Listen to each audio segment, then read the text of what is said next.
You cannot get people to believe in your dream until you believe in it yourself. Stop asking people to invest in things where you have no investment.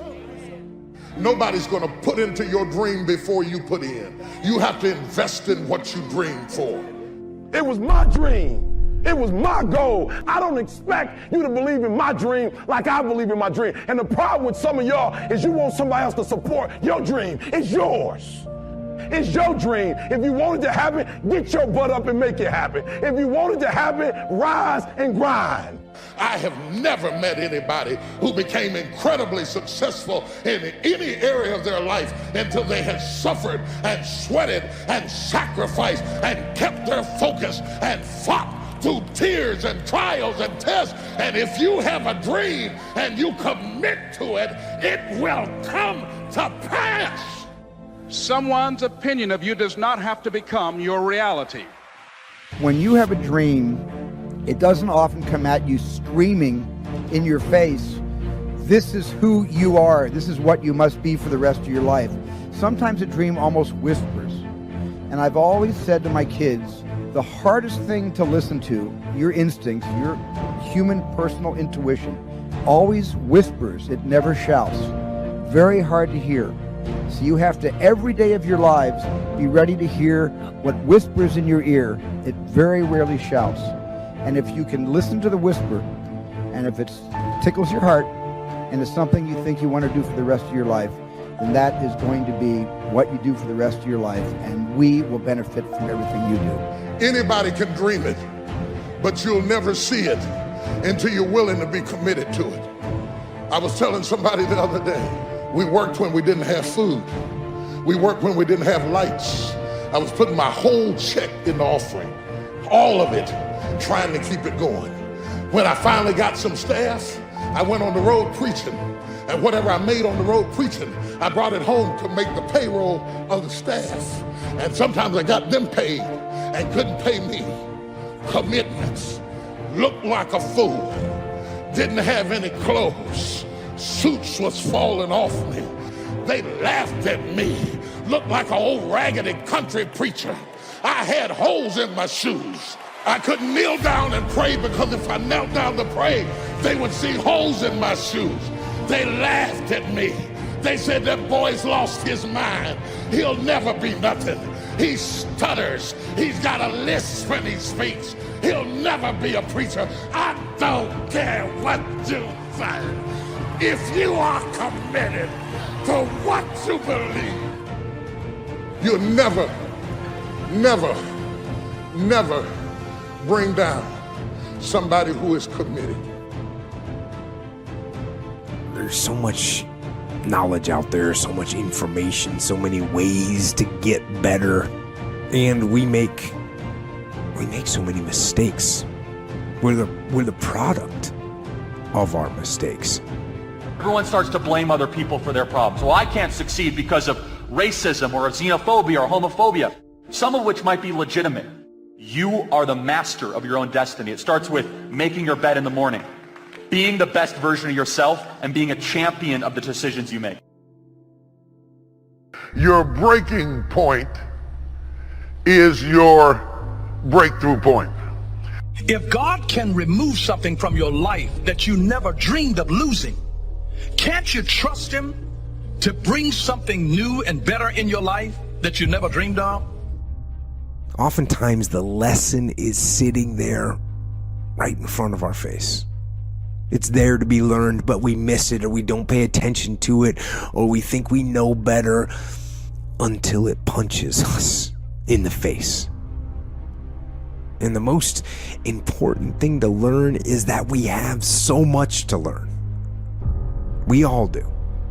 And we can learn from school and from people and from experience, and we learn from life. But you have to process the information. You have to absorb it. You have to accept it. You have to open your mind. You gotta free your mind so that you can learn and make real progress. At some point, you have to learn that life is about what's possible for you right here, right now. It's about how high you can jump today, not where you fell yesterday. If you're going to live fully, this is the correct attitude, right here, right now. So what's the problem? Why do we run away from the moment? Why does the moment terrify us? It's supposed to be simple. From this point right here, right now, you can create the rest of your life. The decision in the moment to change. But it's not that simple. It's not that easy to just capture the moment. The reason it's so hard to capture the moment is because the moment is always dragging along the past or preparing for a future. The moment, for most people, is either depressing, that is when the past is tagging along, or it's riddled with anxiety, that's when you can't trust the future. Depression and anxiety, where you came from and where you're going, are constantly spoiling the moment. You got to become a risk taker. Vince Scott said, if you're not willing to risk, you can't grow. And if you can't grow, you can't become your best. And if you can't become your best, you can't be happy. And if you can't be happy, then what else is there? You know what?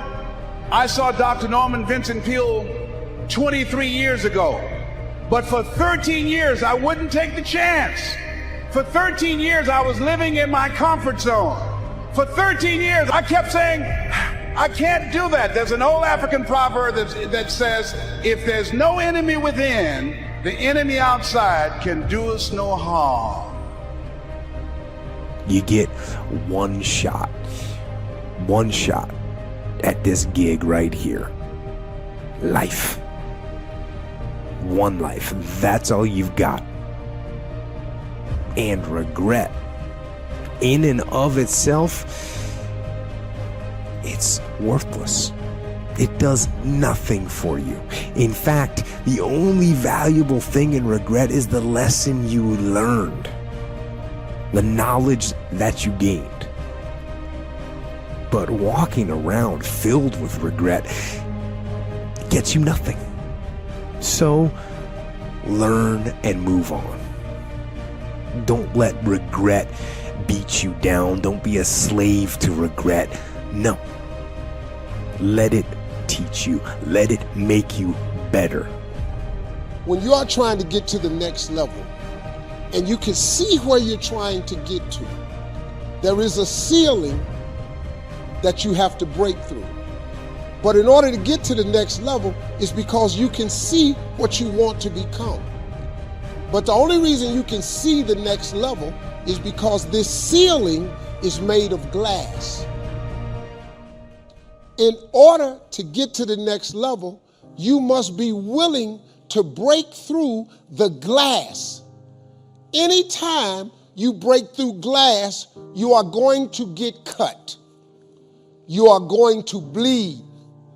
And in order to get to the next level, you are going to have to give up something that you care about.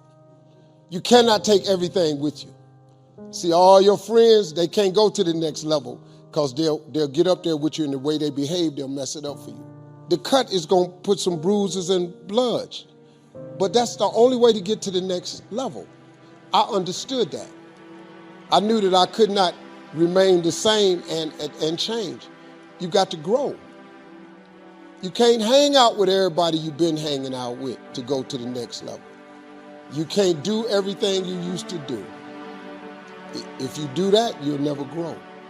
If you're going to be successful, you have to take risks. I have never known a successful person that didn't come to the line, didn't come to the edge, and then have to weigh this whole situation. Should I go forward? Or should I stay in the safety zone, in the comfort zone? And what I have known is every successful person has been daring. They've put, at times, their reputation at risk. They, at times, have put their time at risk. They, at times, have put their money at risk. I'm not talking about foolish throwing things to the wind. No, no, no. I'm talking about the fact that if you want to be better than average, you've got to get out of the average comfort zone that most people are in. The financial rewards of life are determined usually by the risk that we take to have them. Most of the people that do well because they reached far. You still have a dream of living your perfect life, but you failed at it twice and you've lost some good friends already in the process. What are you going to do? This is what the moment feels like. It comes sometimes in a rush. It comes suddenly, but when the moment comes, the moment comes. What are you going to do? This is what right here and right now looks like. It doesn't happen outside of your fears or your doubts or anxieties. The moment happens with your fears. It happens with your doubts and with your anxieties. And these things are asking you, what are you going to do? The people who make it in this world are the people who arrive at the moment. They feel the fear and they step forward anyway. They feel the doubt and they reach anyway. They feel the anxiety. The anxiety for them is real, it's engulfing, but they take a leap anyway. You can run from it. You can try to hide. But 5 years from now, after you've missed opportunity after opportunity, after more things have broken in your life, after pain has turned into suffering, you'll arrive again at the moment, where it's not about where you came from or what happened to you, or about the future you can't control. When you get there again, what are you going to do? Because the moment is all you get. Right here, right now is all you really have. What's possible for you right here, right now? Whatever that is, go after it now. Let the fear of regret fuel you to take action today, now. To take action now to become a better person. Not filled with regret, but filled with knowledge. Filled with knowledge and strength and power and filled with life. No matter how disguised the urge, everybody wants to do something extraordinary. Everybody wants to be the hero of their story. And everybody has a dream, a vision of what's possible for them, despite the circumstances. I've discovered that some people can take a dream and turn it into an unbelievable reality, while others take that same thing, that dream, and turn it into an absolute failure. You see, it's easy to say, I have a dream. That's easy. You can say that when the enthusiasm is there. You can say that when your friends are still with you. You can say that when you have enough money in the bank. But I'm telling you, it's hard to say, I still have a dream. I still have a dream. Can't you say that after your phone stops ringing? Can't you say that after your friends turn on you? And after the people that you're doing it for stop believing in you? Can you stand up and say, I still have a dream?